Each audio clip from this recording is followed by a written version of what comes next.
Bonjour. À l'occasion de la fête de la musique, nous allons voir comment enseigner le FLE avec des chansons du niveau A1 au niveau B2.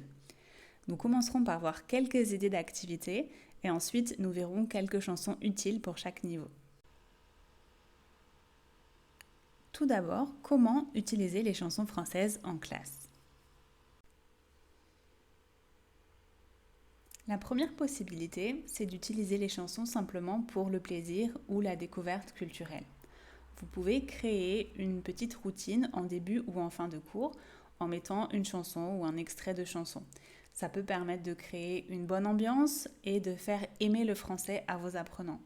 Vous pouvez également utiliser des chansons qui appartiennent à la francophonie pour pouvoir montrer à vos élèves que le français est utilisé dans d'autres pays. Donc celle-ci, par exemple, est très utile pour parler de la francophonie en Afrique. Une autre option, c'est d'utiliser la chanson comme document authentique dans une séquence pédagogique. Donc pour cela, vous pouvez utiliser le site Paroles de clips proposé par TV5 Monde qui vous propose des clips accompagnés de fiches pédagogiques à la fois pour l'enseignant et des fiches apprenant donc pour les élèves. Il y a également le programme Alors on chante qui vient d'être lancé récemment. C'est un partenariat avec l'Institut français et donc vous avez également accès à plusieurs chansons avec des fiches pédagogiques disponibles pour ces chansons. Les fiches, vous pouvez les retrouver également sur le site IFProf. La troisième option, c'est d'utiliser la chanson comme support pour systématiser un point linguistique. Ça peut être un point grammatical, un point lexical ou encore un point phonétique. Pour l'aspect grammatical, vous avez un exemple ici avec la chanson Comme d'habitude de Claude François, où il s'agit de remplir les verbes conjugués au présent. Le point lexical, ça peut être une chanson qui parle d'un certain thème. Et enfin, pour le point phonétique, les chansons peuvent être particulièrement utiles si un son revient régulièrement. En général, dans les chansons, les sons sont allongés et donc ça peut aider les élèves à le percevoir et aussi à le produire. Enfin, vous pouvez utiliser des chansons comme support de production écrite ou orale. Par exemple, à l'occasion de la fête de la musique, vous pouvez demander à vos apprenants de préparer une présentation sur leur chanson préférée à l'oral.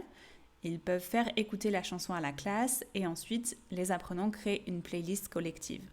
Vous pouvez également traiter la chanson comme un poème et leur demander d'écrire un couplet sur le modèle de la chanson qu'ils auront entendue et ensuite de le chanter. Donc il y a beaucoup de choses à faire avec les chansons. Nous allons maintenant voir quelques chansons utiles pour vos cours du niveau A1 au niveau B2 voire C1.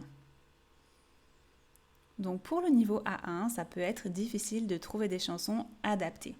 Vous avez par exemple la chanson Comme d'habitude de Claude François qui est très intéressante puisqu'elle utilise des verbes au présent et des verbes pronominaux.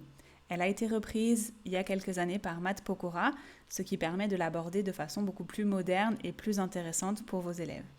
Vous avez également la chanson Ne pars pas de Scheim qui vous permettra d'aborder l'impératif et particulièrement l'impératif avec les pronoms puisqu'il y a beaucoup de verbes à l'impératif avec moi.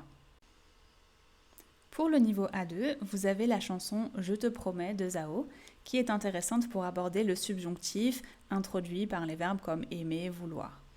Vous avez également la chanson La visite de Linda Lemay qui, elle, est plutôt une chanson humoristique quand vous aborderez le thème des invitations, comment répondre à une invitation, accepter ou refuser, puisque dans cette chanson, elle explique qu'elle n'aime pas les visites, et donc ça peut permettre d'aborder le thème sous un aspect un peu différent.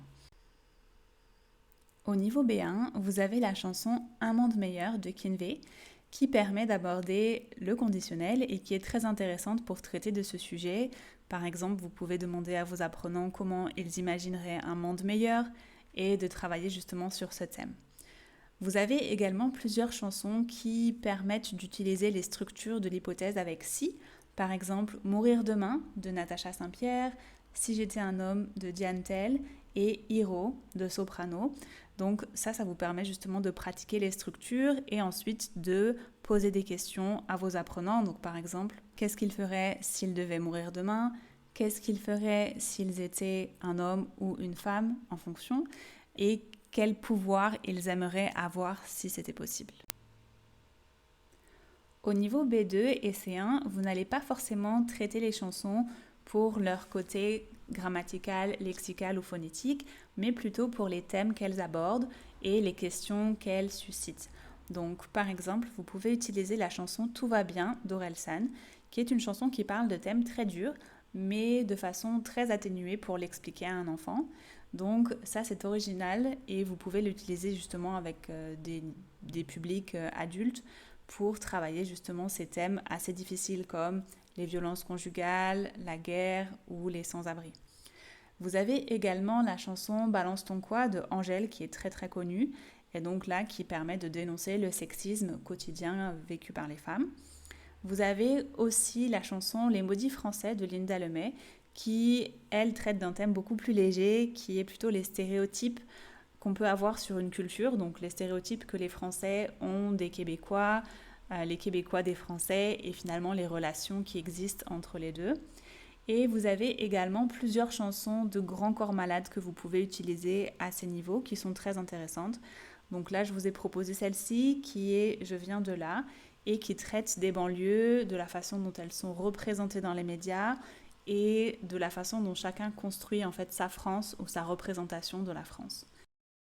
Voilà, c'est tout pour aujourd'hui. Si vous avez des chansons que vous aimez bien utiliser, n'hésitez pas à les partager en commentaire. Et je vous souhaite une bonne fête de la musique. À bientôt!